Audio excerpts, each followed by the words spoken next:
And we are back again, this time with a win, baby. Beating the best team in the West. 8-game win streak over, baby. How you feeling, Dave? Man, I love this. I feel like this is, again, starting into this Josh Giddey, Shai Gilgeous-Alexander show. And it doesn't make me more proud. There's nothing that makes me more proud right now than watching these two guys just come out of their shell, playing like men, man. But let me just ask you this, man. How does this win make you feel? Man, I feel like we just turned that shit all the way up, man. Nah. All the way up. Dude, I can't believe how awesome this game was. I was scared. I was scared because when we get up by, a margin that it's like, under 10 points, those games are dangerous for us. And you can say whatever you want about this team. They know how to win games. They know how to do it at home. And we had to go into their place and win it under whatever circumstances that we were faced with. And that close out of the game, there was no sense that it was automatic. Like, there was a real vibe that this was not our game to win. Yeah. And we were able to do it on both ends of the court. Obviously, it wasn't a perfect game. If they had hit free throws, if they had done a few other things that were at a higher level, we may not have won that game. Yeah. So we have a lot to learn learn from. But, dude, we just beat the best team in the West. Yeah, and everybody would be like, well, they didn't have Jokic. And yes, I understand that. But we've also learned that when we're playing against a team, they don't like to play their best players right now.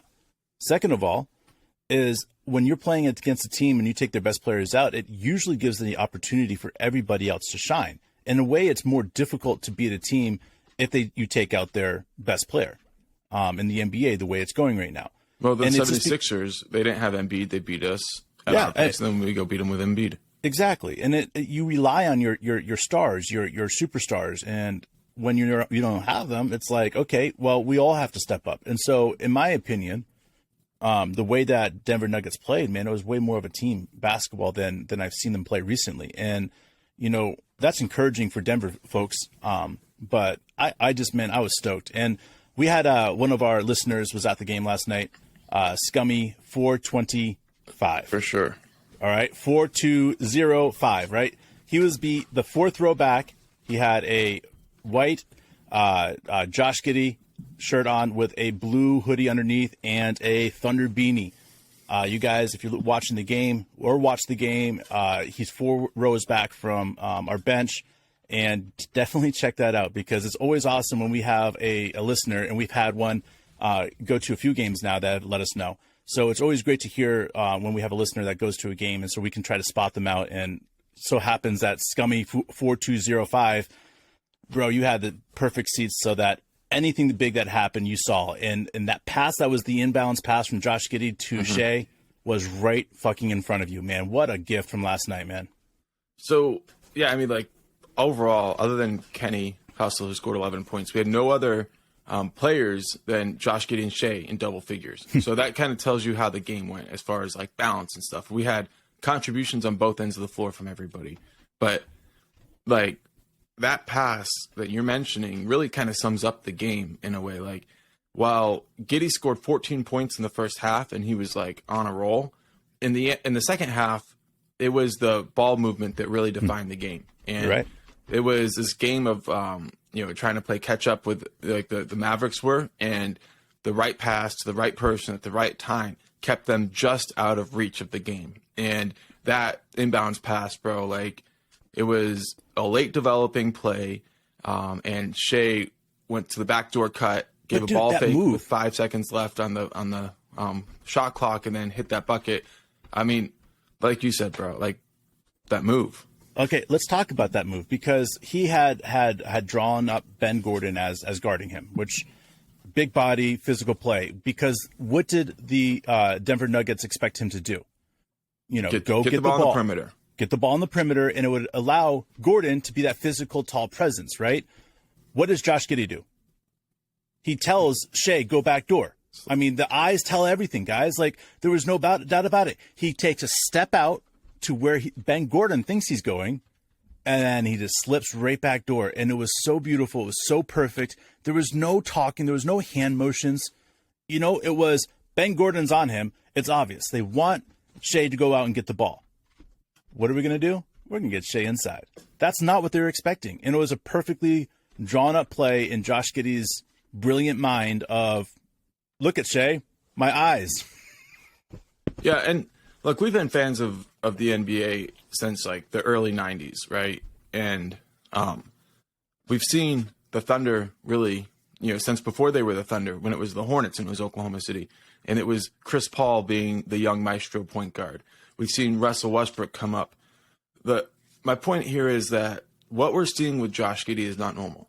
Mm-hmm. It's not normal by the standard of watching players who are 75 greatest players. Mm-hmm. Like if you watch those guys come up, you can tell that this is not normal. And it's something that we keep talking about. It's this contagious passing thing. But the reality is the ball moved from side to side in a sense that we've never seen before. It never got stuck. It was never stagnant. And the game, as the pressure increased, right, then the opportunities for the right pass actually increased. And we saw Giddey early put his head down and get to the basket and make them say, okay, he's a problem. If we don't stop that, then we're in trouble. So he would put a dribble on, he would notice the defense, and then he would just spray it out. I mean, there was timely shots by everybody, but those timely shots were met with timely passes. And we've seen a guy average a triple-double. This is beyond anything. You can look at those 3 assists and be like, he didn't have a great passing game. No, this was a masterpiece. Let's break down his passing game. All right, because what he did in general was attack the hole, made it so that they had to guard him and they had to collapse in order for him to pass the ball. But when people collapse on Josh, that means that there's 2 or 3 open guys around the perimeter. What does Josh do that's so well? He recognizes where those help defenses are coming from, and he passes the ball right to that person. Now, they have 2 options typically. First, you can take that shot, right? But usually there's one other defender that's close by. And what they do, and I love what these guys do, is they catch the ball acting like they're going to shoot, and they make that next pass. All right? That next pass is the money every single time. And we saw a ton of it. We saw Kenny Hustle do it last night. Kendrick Williams, we had him in a position where Shai was driving hard. Shai was driving hard. Josh Giddey was driving hard, right? And Josh would pass to Kenny because Kenny's always there, man. Every single time I've ever watched Josh, he just smiles when Kenny's wide open because it's perfect. But he passes to Kenny, and Kenny would fling the ball around to the wide open guy. And this is unselfish team basketball. And someone that's like somebody like Josh that's like, I want to have as many impact moments as possible, right? For him to be able to recognize that it's the first pass that starts the offense. Right? It's that first pass that starts the offense to find that open man. And when Josh creates an unbelievable drive, and listen, I watched it 4 or 5 times that first quarter and the second quarter where Josh was just driving to the hole, right? And he looked so smooth and so good. And like one of the times he drove to the hole on the way back, like he starts talking to himself, like he's got that swagger, guys. Yeah. And that swagger is something you can't teach. And then you're seeing what he's putting out game in, game out, and it's 9 rebounds and 18 points and 2 offensive rebounds and a steal and a block, and he's taking care of the ball, and he's shooting 19 for 17 from field goal range. And like, this is a star starting to bud. And to me, there's nothing better and there's nothing sweeter. And that's why we get stuck talking about Josh so much, is because he's next level for any team in the NBA. If they had Josh Giddey, they would say that he's a top 3 pick in that year draft. But the fact is because we're small market, we're getting fucked. I mean, we don't have any massive, we don't have any games that are going on local TVs at all. You know what I'm saying? Or not TVs, cable TV. National, yeah. Yeah, national TV. Like, we have one, but it wasn't even supposed to be there. And this is what's so frustrating, is that, like, because of that, Shai's votes are getting hurt. You see, if Shai has an opportunity to become MVP, like, the only way for Shai to do that now is by going insane numbers, because national TV is not picking up our games. And then you see Josh Giddey, and he's putting all these insane stuff out, and nobody's really seeing it except for the teams that we're playing. And everybody's like, damn, Josh can play. But that's it, because there's no other stuff out there that's giving us the big shout-outs that we need. And it's frustrating this year, but next year is going to be different, because if we're making the playoffs this year, this will be the last year our national – we don't get national recognition, because this is bullshit, in my opinion. Absolutely, man. And they'll have to figure it out. And you mentioned it, the SGA MVP argument. We spent a whole podcast yesterday talking about that. And so check that out if you haven't heard it. But really, the whole point is that if we exceed expectations by so much and we get into the 6th seed and you look at Shai and you think he's the guy, the reason that this happened, you have to put him at least in the top 3. Probably this is his year to win it. And I understand some people aren't ready. He doesn't have the name recognition. It's a popularity contest and all that stuff. But in the end, we're going to make the case for Shai because he's our guy. Now, dude, let's talk about some of this balance, because we saw lots of different, like we have to see lots of different defensive looks when we're up against these different types of situations. So, and rebounding is always an issue with us. So you look at everybody who played got rebounds, at least 2 of them. Okay. Sure. That's what we need. We need that gang rebounding mentality, and we saw it. And everybody who played, except for 2 players in limited minutes, got at least an assist. Okay? And most of them got at least 2. The ball is moving. The ball is moving in a way we've never seen before. And we can look at it and say, this is coach, and it is. He's incentivizing the right movement, but this is a new style of basketball for us Americans. And I don't think that this is all that new for the Australians who've been watching for a while. When they talk to us about other sports like Australian football, and they say, like, Josh Giddey's passing to the open spot. He's utilizing some of the fundamentals in different sports, and he's leading players into the open part of the court with his pass. And that's all new to us, but we're learning, we're seeing other players do it. And when you look at this and you say there's a team win, well, the way that the team wins is by being all on the same page. And the way that we won by being all on the same page this time was that ball kept popping. And when you get to that 4th quarter, traditionally, especially in the NBA, the possessions get tighter, things get harder to do. And all we saw, like, I'm not saying that didn't happen, because things did get harder, but all we saw was trusting the pass even more. Less on the dribble, less on ISO, more on team ball. Yeah. Like, that's, if you're going to win, you want to win that way. You want to win any way you can. But if you could pick the way you win, that's the way to win. Man, I want to jump back to something you said about rebounds. And respectfully, I disagree that we get killed on the rebounds. We get killed individually by individuals on the rebounds. Well, there's possessions, bro. There's possessions where they shoot 2, 3, 4 times in a possession. But I have never seen a team in the NBA that rebounds on the defensive end all 5 players like they do. Like, I have, like, listen, even when a offensive rebound has happened, there's still 3 guys around that guy. You know what I'm saying? Like to me, I look at the way this team rebounds and boxes out and uses their bodies. And yes, for all like reasons, from not having a guy taller than 6'9" on the floor, we should be getting killed, like fucking destroyed on the offensive boards. But guess what we're doing? We're limiting. Last night we had 14 offensive boards. Denver had 10. We had 32 defensive boards. We had 36. Denver had 32. That's what we're doing. And they had guys that were obviously, I wouldn't call them centers, but I would call them strong power forwards at 7 or 6'10". And we were able to limit their rebounds. Yes, they ended up with 2 guys with double doubles, but I look at this and I say, this is what this team does so well, is that they take the rebounds out of it. They make it so that we equalize on offensive boards because of the way we go out there. If we're not equalized, and it's typically that we're up 1 or 2, or they might, the other team might get up 1 or 2, but our offensive boards are so elite that it equalizes so much other shit that we do. And I'm looking at, in general, I love rebounding. Okay, for me, rebounding is one of those things that I love to teach.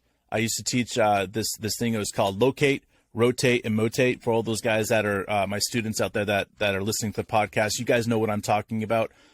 If you guys have kids that are playing hoops and you're trying to teach them how to rebound, I will do a conference call with you, and I will teach you guys locate, rotate, and motate. I don't give a shit, because this is one of the most important things out there for rebounders. And what I'm seeing out there with this Thunder team is everybody's doing it. So when I'm seeing it, I'm just, again, I'm so floored by Coach D and the coaching staff being able to recognize that in order for us not to get destroyed every single night on the boards, we have to do it as a team. And what are we doing? I mean, look at it. Our boards are insane. Everybody, Mark just said, everybody had 2. It's because everybody is fucking rebounding. And that's That's so next level. I mean, we're doing all the small things, right? And all the small things are adding up. And eventually it just keeps on adding up to wins because we do all the small things right. All the hustle plays, all the rebound hustles, all the charges, all the steals, all the block shots. They're all adding up right now. Let's give a really quick shout out to Darius Bazley because everything he did out there was the right thing. He got off the ball quickly. He defended at a high level. He passed. I already said that, but he rebounded already. Mentioned that. That block he had on Eric Gordon was excellent. He had another one that was an almost block that they called a foul. But I feel like we're getting the right type of Bazley. You might look at that stat line and see 0.0000051. You know what I mean? And I understand why you might think that's not great. But he's doing what the coaches want him to do. And we are seeing the right type of Bazley. We're seeing the right team out there. And I would say, like, if we looked at this game, if an alternate universe, we had lost this game, right? I wouldn't look at it and say it was the player's fault. I would look at this and say, like, those refs were committed to putting the guys on the line over and over and over again. And that it almost became the third game where we lost because we got just smashed on the free throw discrepancy. I mean, I think they shot 17 to plus 17. It was a plus 17. I think they shot 18 to 4 in the first half, and so we knew we weren't going to get a friendly whistle. 17 for 33 though, man. Like we hit 3 less free throws than they did. I'm sorry, guys. No, but you nailed it, bro. That's exactly what I'm talking about. That is the game. If it flipped, if it went the other way, we'd look at that and we'd circle it and say, okay, so now here's the thing. Do we want to blame the refs? Or can we get better? We can get better at defending without fouling. I know we can. Yeah, dude. Yeah, dude. And it's powerful, man. And understanding, like I said, is there's so many things that we're doing. And, you know, watching Jay Will out there, right?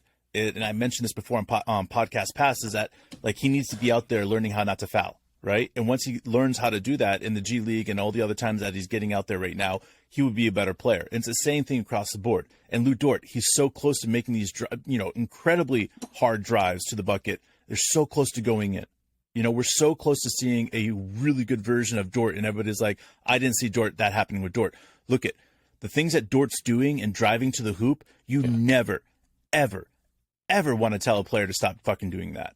Right. I understand the frustration with the missed shots, but bro, how about that pass for that? And that playmaking is coming along. I know. And that 3 that he hit was so big. We needed that, you know? And, you know, like, to me, I get it, is you're seeing somebody like Bazley out there and somebody like Dort out there that aren't putting up the good offensive numbers, but you can't have everybody putting up, 20 points a game. You need to have guys like Dort and Bazley that are doing the dirty work, you know? And Bazley would have got more minutes out there, right? Except he didn't sprint back 2 or 3 times. And coach started screaming at him, or not screaming at him, but let him know, you know? Like, there comes a point where everybody's hustling. And you notice the one guy that's not running back, you know? And I remember we had this guy, his name was Josh Correll, playing alongside me, right? He was like 6'8", right? And Josh Correll was, or 6'8", 6'9", whatever. He was a big dude. And I remember one day I was like, I need you to sprint back every single time, you know? And it was practice. I need you to sprint back every single time. And we started doing that. We started getting him better. Why? Because he was so big and he had such an ability to dunk the ball that we would have gotten on a fast break, right? And he was wide open a lot of times. So when I see somebody like Bazley that's almost there, sprinting, but not quite, you know, and then I'm seeing like us being on a 4-on-5 opportunity, like we're literally 4 guys on offense and we're playing against 5 defenders and we still score, you know? It's like, okay, this team is so like in tune with everything else that's going on. Like, they recognize that Bazley's not getting back right away, and they go right into the offense still, and they still find the open shot. Yeah. And I think that's why it shows you the coaching staff and how Coach D and how his assistants are all in tune of making sure this team is in sync and knowing where everybody's at. And I get excited. I get excited watching Isaiah Joe. I get excited about watching Kenny Hustle. I get excited about Giddey, Shai. Mike Muscala got the start today, man. Hell yeah. I'm all for this, man. He was 2 for 2 in free throws, 3 for 7 on the field goal. He had 8 points, 4 rebounds, 2 of which were offensive. He had an assist. I felt he played really big in the 16 minutes that he played. And this is what we need from these guys. Yeah, man. It's team ball and getting the win. by relying on each other. That's what it's all about. So obviously we got a tough schedule coming up, but it's not as hard as some of the things we've seen. I think it goes Atlanta. I think then we play the Golden State, and then we play the Rockets a couple times and Golden State again. So we have a chance to move up the rankings by beating Golden State and things like that. So we'll see what happens. We're tied for 10th again. We're pumped up about this run that we're on, and hopefully we can just keep getting wins and really assert ourselves in this conversation for the playoffs going forward. Man, I'm pumped up that you guys continue to join us. Pumped up that this is something that you make a part of your day, and we love just having so much fun getting on here with you guys. Yeah, man, and I cannot say enough. Thank you to all the comments, the people responding and everything else like that. And, I was telling Mark before I got on this podcast, and he kind of was like, you need to tell everybody this. But, like, I'm a big dude, all right? So 2 weeks ago, when Mark and I put out one of our podcasts, and, it got a lot of responses. And then it started getting to the point where we get all these comments and people just being really nice, like it's powerful. And then I start getting motivated, and I start getting up at 4:30 in the morning and start working out. I've dropped 11 pounds. I'm getting back in shape. I want to be a better version of myself. And I keep on thinking, like, what does that do? Is it due to just because I have motivation? No, it's due because you guys are the ones that are motivating me. And the power that you guys have had on me and the positivity you've had on me is something I can't even express. And I thank you. I really, really thank you. All the amazing conversations that we're having, all the talking we're having, it really means a lot to me, and I will forever be grateful to you guys. So thank you very much. Yeah, thank you for continuing to join us, and we're just getting started, man. Everybody's getting ready to move past football, and we're about to turn this thing up to an 11. So thanks for joining us, guys, and we will see you soon. Thunder up.